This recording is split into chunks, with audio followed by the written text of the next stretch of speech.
Hey guys, आज की video में मैं आप लोग के लिए लाया हूँ social, political, economics and religious condition in England. अगर आप इंग्लिश ऑनर्स का स्टूडेंट है तो आपके लिए यह वीडियो बहुत ही इंपॉर्टेंट होने जा रही है।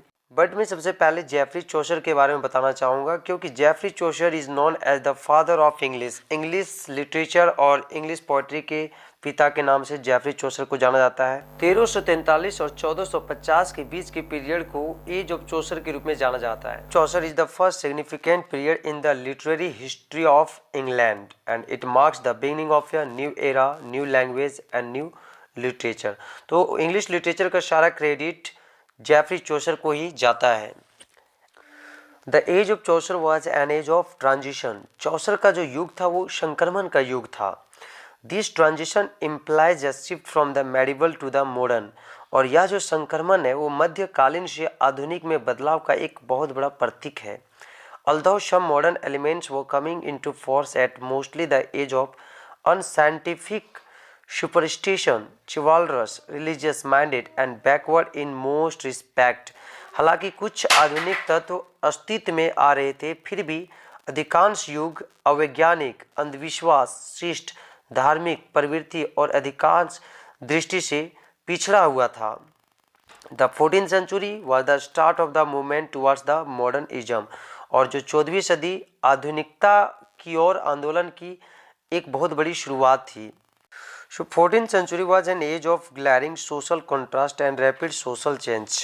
तो कह सकते हैं कि 14वीं शताब्दी जो था वो स्पष्ट सामाजिक विषमता और तीव्र सामाजिक परिवर्तन का एक युग था। Now we will try to understand what were the rapid social changes। तो चौसर के एज के दौरान इंग्लैंड में किस तरह के सोशल कंडीशन को फेस किया जा रहा था एंड उसमें क्या बदलाव आया, वो कुछ इस प्रकार से है, जैसे कि political condition, social condition, condition of women, decay of feudalism, religious condition या corruption in the church, economic conditions. Political condition। The age of Chaucer was one of the most turbulent periods of British history। चौसर का जो युग था वो British इतिहास के सबसे अशांत काल में से एक था। The period between 1337 and 1458 is marked by a long succession of conflicts between England and France। 1336 और 1458 के बीच की अवधि इंग्लैंड और फ्रांस के बीच संघर्षों के एक लंबे उत्तराधिकार द्वारा चिन्हित है। Which were collectively known as the 100 Years war, जिन्हें सामूहिक रूप से 100 साल के युद्ध के रूप में जाना गया या जाना जाता था। During the reign of Edward III, England was glorious victories particularly at battles of Crecy Poitiers and Agincourt. Edward III के शासनकाल के दौरान इंग्लैंड विशेष रूप से क्रेसी पोइट्रीज एंड अगिनकॉट के बैटल में शानदार जीत हासिल की थी। Now we see social condition. The age of Chaucer was an age of unrest and discontent. Chaucer का जो एज था वो अशांति और असंतोष का एज था। Most people were victims of poverty and pestilence. अधिकतर लोग महामारी और गरीबी के शिकार थे। England was often visited by epidemics, specially plague. England में अक्सर महामारी, प्लेग का महामारी आया करता था। And the serious attack of this dead epidemic came in 1348। और जो सीरियस हमला जो इस मृत महामारी का आया वो 1348 में आया। It was called the black death, जिसे ब्लैक डेथ कहा गया। We swept over England when Chaucer was only 9 years old, जो पूरी तरीके से इंग्लैंड को स्वेप कर गया। एंड उस समय चौसर का उम्र सिर्फ 9 ही साल था। And it is estimated that about 1 million human beings were killed by the epidemic. और ऐसा अनुमान लगाया जाता है कि लगभग लाखों मनुष्य लोग उस महामारी के कारण से मारे गए। दैट रफली मेक्स 1/3 पॉपुलेशन ऑफ इंग्लैंड, जो मोटा मोटी तौर पर इंग्लैंड की कुल आबादी का 1/3 बनता है। Decay of feudalism. Peasants revolt shook the feudal system and created self-confidence among the general people. किसान लोगों का जो विद्रोह जो था वो जमींदारी प्रथा को हिला के रख दिया एंड जनरल लोगों के बीच में आत्मविश्वास को पैदा किया। Agriculture no longer remained profitable. कृषि अब और प्रॉफिटेबल नहीं रहा।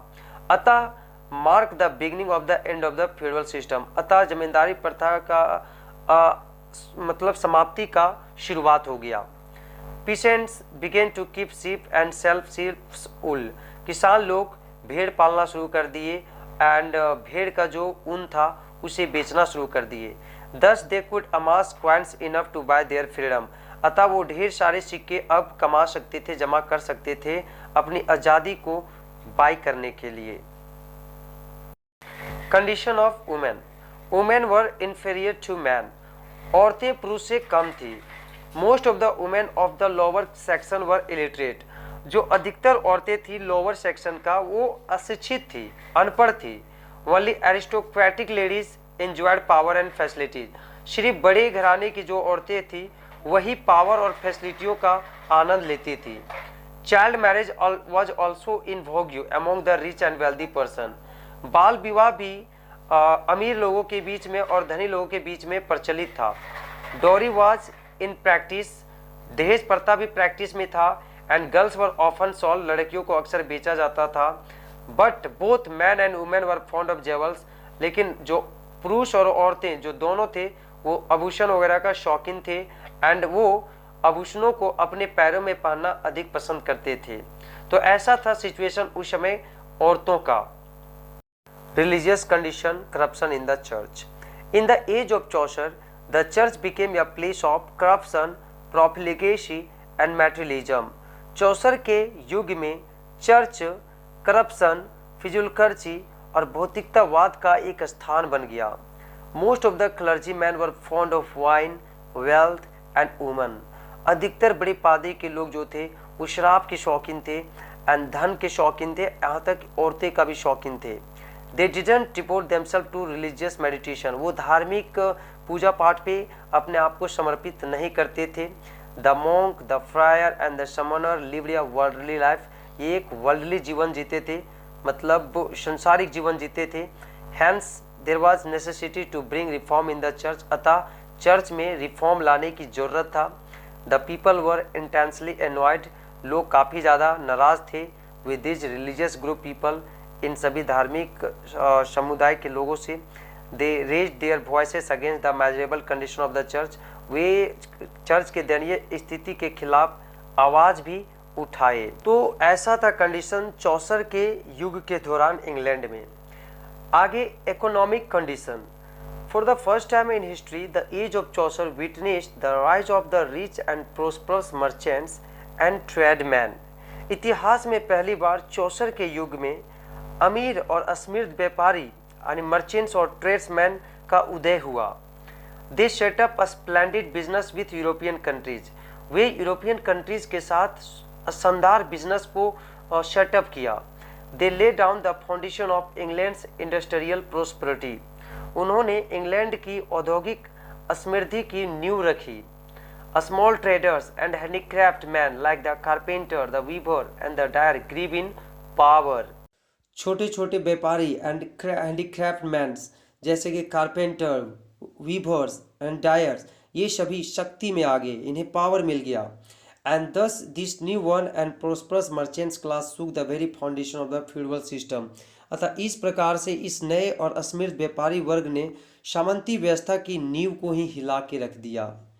तो गैज ये था social, political and economical condition of England during the Chaucer as.